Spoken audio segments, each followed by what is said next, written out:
آقا امروز 27/10 موتور عموحسین سلیمانی کیوای NR 250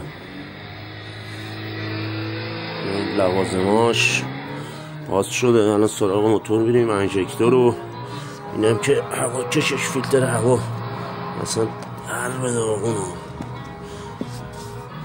صافی. حالا بریم سراغ خود موتور.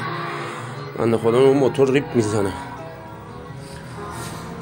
این هم از انژکتور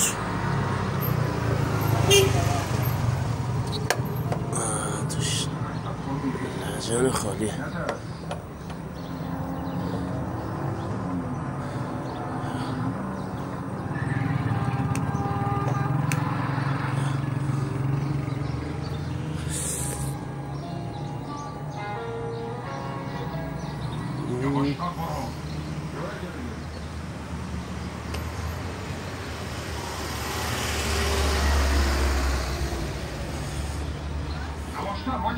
مگه چی شدید میکنی؟ منتظر چی هستی؟ شلیک کن.